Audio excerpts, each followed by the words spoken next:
In the heart of emergency response, 911 operators bear witness to the darkest facets of human nature. I'm scared. Help is on the way. Ma'am, I can't do that right now. Okay, so put someone else on the phone who can follow instructions to help your son. I'm trying to give you instructions. I'm going. Hello? Your mommy and daddy's room? Blood. All over the place?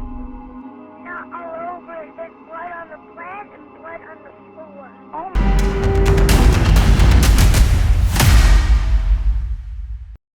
Their daily duties bring them face to face with the chilling reality that some calls transcend the ordinary crises they handle. It is within this tumultuous realm that the harrowing tale we're about to explore took its ominous shape, a story that would etch itself into the annals of North America's most haunting and disturbing cases. December 6, 2009. 911 received a call from a man named Mark. What is your emergency? Oh, my wife's not breathing! My wife, I just woke up, my wife's dead! And this one call will take the authorities to one of the most ruthless and disturbing cases ever registered in North America. Welcome to Crime Chronicles Unearthed, and today we'll be talking about the Donna Jones case. December 25th, 1975, a blue-eyed angel named Donna Ellen Jones was born in Canada.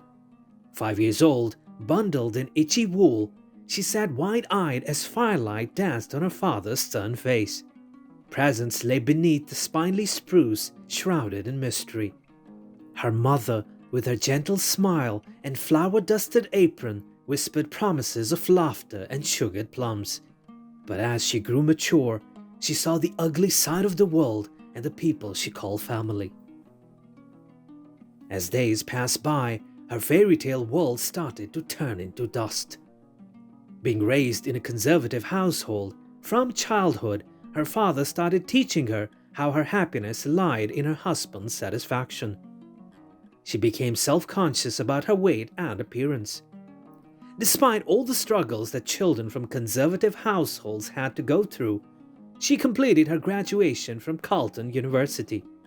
And then, life started making sense. She was able to find a job at the Canadian Food Inspection Agency. But on a fine day of summer 2005, a friend introduced her to Peter Hutt, and that changed her life. She soon began to pull away from friends and family. Her previously outstanding performance at her job in the Federal Public Service began to slip. Friends began to notice signs of domestic abuse, such as bruises on Jones's body, and overhearing phone conversation between Jones and Hutt, where Hutt verbally abused her. He would frequently call her to check up on her when she was with her friends. Before the couple's planned September 2007 wedding, friends planned a formal intervention begging Jones to call it off, but when it did not work, backed out of her wedding party. 2 years later, Jones's weight had dropped from 162 pounds to 101 pounds. Hutt was emotionally and financially dependent on Jones. Hundreds of notes found in her home reveal Hutt's Dr. Jekyll and Mr. Hyde nature, in one calling Jones a terrible wife, in another insisting, "You are my angel." Jones, previously frugal, was preparing to file for bankruptcy after she had indulged Hutt with his desires for a truck, an ATV, a snowmobile, a snowboard, and other items. Several months before Jones's death, oozing burns on her arms appeared, seeming to have become infected, but Jones reportedly refused medical attention. Jones' behavior towards Hutt was mothering. She confided he needed the support only she could give. By the summer of 2009, Jones wore turtlenecks in the heat and heavy makeup that didn't hide her bruises. She had a limp that never went away, a split lip that never healed, and she had shocking burns that covered both arms and legs. A cooking mishap, she said. "I fear that if you don't leave him, then he will kill you." Karen Gorman, her friend, warned.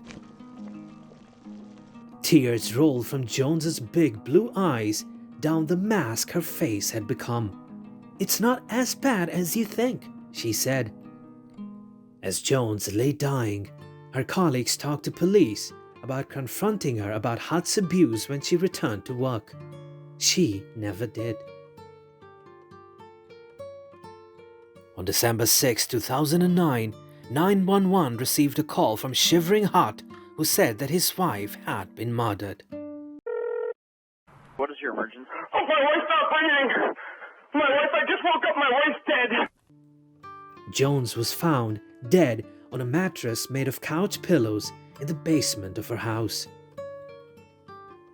Hutt admitted to dousing Jones with boiling water, but waited 11 days after she was no longer breathing to call 911. And when I hit that pot, she was behind me. Though Hutt claimed Jones was alive and talking 3 hours before he called 911, forensic evidence indicated that she had died up to 12 hours before the call. Hutt initially asserted that Jones had accidentally fallen into a fire pit, but later changed his account, claiming that he had unintentionally burned his wife with a pot of boiling water 11 days prior. He alleged attempting home treatment after she refused hospital care, resulting in approximately 40% of Jones's body sustaining burns. And after that, I looked at her and I said, "Sweetheart, we need to go to a hospital." She said, "I don't want to go." Despite conversing with several individuals on the phone, including her mother, Jones never disclosed her injuries nor independently contacted emergency services. The Crown attorney contended that Jones, possibly due to a trauma bond, was shielding Hutt from scrutiny. Concerned friends of Jones reported Hutt's alleged abuse to the police a day after the scalding incident, yet the complaint remained uninvestigated until after Jones's lifeless body was discovered. This sequence of events raises questions about the circumstances surrounding Jones's injuries and the delayed intervention by authorities in addressing the reported abuse. During the autopsy, the examination revealed 29 pellets embedded in Jones's skin discharged from an air rifle. Forensic pathologist Christopher Milroy testified that the close proximity of the gun's firing mere feet away was necessary for the pellets to penetrate the skin. In the court of proceedings, Hutt's defense lawyer Lorne Goldstein did not dispute Hutt's abuse, but emphasized that the multitude of broken bones, bruises, and cuts did not directly cause Jones's death.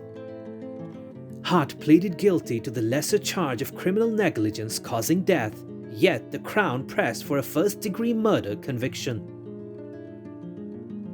Following less than a day of jury deliberation on June 7, 2013, Hutt was found guilty of first-degree murder, resulting in a life sentence with no chance of parole for 25 years, the maximum penalty in Canada. In a gruesome tale of abuse and torment, Donna Jones endured unimaginable suffering at the hands of her husband, culminating in a chilling combination of burns, pellet wounds, and fractures. Despite a guilty plea to a lesser charge, Christopher Hutt's conviction for first-degree murder ensured justice for Jones, marking the end of a harrowing chapter. Evil man was put to jail for evil crimes done to my sister, and he will pay for the rest of his life. And on that sad note, it's time for us to call it a day. But we do hope that you liked the video and found it informative. Subscribe to our channel and don't forget to click the bell icon. Your valuable suggestions are very important to us, so do post them in the comment section. And I'll see you in the next video.